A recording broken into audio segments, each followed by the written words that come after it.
नमस्कार भाइयों। जय हिंद, जय राजपूताना, जय श्री राम। अभी कुछ दिन पहले असम में एक घटना हुई थी। घटना ये थी कि असम के मतलब एक गांव में 7 बीघा ज़मीन अवैध कब्जा किया हुआ था। ये भारत के लोगों द्वारा कब्जा नहीं किया हुआ था, ये कब्जा था बांग्लादेशी और रोहिंग्या मुसलमानों के, जो घुसपैठिए थे, उनके द्वारा कब्जा किया हुआ था। तो क्या हुआ कि हेमंत बिस्वा के साथ पुलिस ज़मीन खाली कराने गई। ठीक है, इन्होंने कहा है तुम्हारी ज़मीन नहीं है, तुम लोगों ने अवैध कब्जा किया हुआ है। ठीक है, और जो तुम्हारी ज़मीन है उसके कागज़ दिखाओ। तो उस गांव में 10,000 से ज़्यादा की भीड़ इकट्ठा हो गई और पुलिस वालों के ऊपर हमला कर दिया, जिसके कारण कई पुलिस वाले घायल हुए और 2-4 पुलिस वालों की मृत्यु हो गई थी। आप यही बताइए कि ज़्यादा से ज़्यादा कितने लोग जाएंगे पुलिस? 2 डग्गा, 3 डग्गा, 4 डग्गा, 5 डग्गा, इससे ज़्यादा थोड़ी ना जाएंगे। तब भी असम की सरकार ने कहा कि हम ये ज़मीन लेकर रहेंगे क्योंकि ये तो अवैध कब्जा है। दोस्तों, आपको यकीन नहीं होगा कि 2700 बीघा ज़मीन असम में घुसपैठियों के द्वारा कब्जा किया हुआ, अवैध कब्जा किया हुआ। ठीक है, और 2018 में सुप्रीम कोर्ट ने एक रिपोर्ट जारी की थी, जिसमें से 49 लाख बीघा ज़मीन, 49 लाख बीघा ज़मीन मतलब होती है कि गोवा की दुगनी, गोवा जितना उससे दुगना ज़मीन रोहिंग्या मुसलमानों और घुसपैठियों के द्वारा कब्जा किया हुआ, अवैध कब्जा। दोस्तों, इस बात को आप ध्यान दें। आपको लगता है कि रवि सिंह जहरीला बोलता है, पर क्या करें भाई, ये गलत नहीं है। आपको मेरी बात पे विश्वास नहीं, गूगल पे सर्च करके आप इस बात की जानकारी ले सकते हैं। मैं जहरीला नहीं बोलता, जो है सही है। ठीक है, आप इसको गूगल पे सर्च करिए और देखिए ये क्या बात है। ठीक, और एक बात यह है कि आप सरकार के भरोसे बैठे हैं।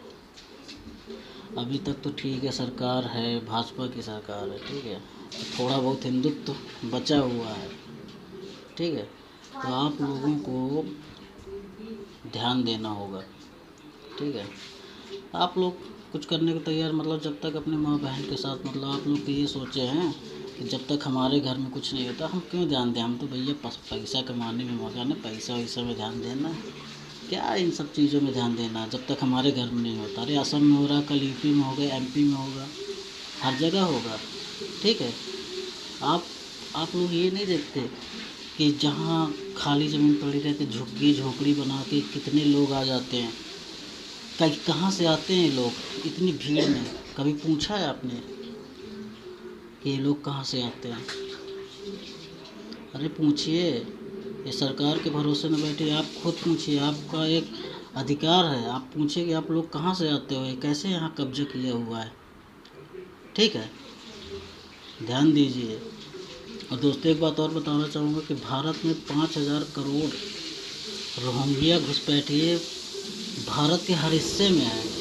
5,000 करोड़ रोहिंग्या घुसपैठिए भारत के हर हिस्से में है।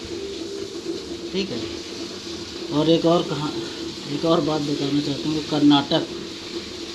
कर्नाटक के एक विधायक हैं जो पहले कांग्रेस में थे, अब भाजपा में हो गए हैं। उन्होंने एक छोटा सा संगठन है कर्नाटक में, जो पिछले 5 सालों में 20,000 हिंदू परिवारों को क्रिश्चियन बना चुका है। 20,000 हिंदू परिवारों को क्रिश्चियन बना चुका है। ठीक है, और वो विधायक जी पहले कांग्रेस के थे, अब बीजेपी में शामिल हुए हैं, और इस कार्य में उनकी माँ भी सम्मिलित है। तो दोस्तों, अपने देश में 2 बहुत बड़ी समस्याएं हैं। एक तो हिंदुत्व खतरे में है, दूसरा अवैध कब्जा हो रहा है।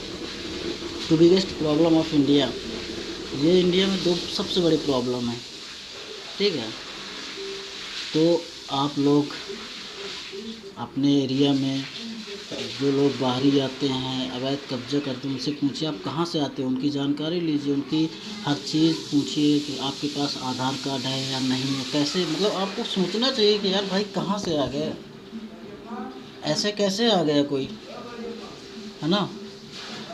तो आपको देखना होगा, आप कहीं भी हो सकता है, हर जगह की कहानी है कि दिनों में हिंदुत्व खतरे में आ जाएगा। जो रोहिंग्या हैं अवैध कब्जा करके बैठे हुए हैं भारत के हर हिस्से में, आतंक मचाते हैं यही, ठीक है। तो प्लीज़ आप इसे ध्यान दें। आपको ये लगता है कि मैं जहरीली बातें बोल रहा, रवि सिंह जहरीला बोल रहा है, लेकिन सच्चाई है। गूगल पे सर्च करिए आप, सब कुछ डाटा मिल जाएगा जो मैंने बताया आपको, ठीक है। झूठ नहीं बोल रहा, ठीक है। तो आप इस बात को ध्यान दें। और दोस्तों प्लीज़ ध्यान ही देना, नहीं तो खतरे में आ जाएंगे। अभी ये मोदी सरकार आपकी सरकार है, ठीक है, 2019 में है, 24 में भी आ जाएगी, लेकिन 29 में आएगी ये निश्चित नहीं है। अभी तो ठीक है, तब 29 के बाद अगर नहीं आती है आपकी सरकार तो फिर देखिएगा क्या होगा। तो अभी से ध्यान दीजिए, ये सब हमारा कर्तव्य है कि हम देश के जिस हिस्से में हैं हम वहाँ ध्यान दें, ठीक है। सरकार के ऊपर डिपेंड करना सही नहीं है, ठीक है। तो अपन को ध्यान देने की ज़रूरत है। आज असम में हो रहा, कल एमपी में होगा, यूपी में होगा, ठीक है। तो हर जगह आपको जाना ही, ध्यान देना पड़ेगा। ये नहीं सोचना कि अरे हमारे घर में तो नहीं रहा तो हमको क्या करना है ना। ये बिल्कुल नहीं सोचना कि हमको पैसे कमाने में मौज, हमको क्या, कुछ दिन में फिर गुलाम हो जाओगे भाई। ध्यान दो।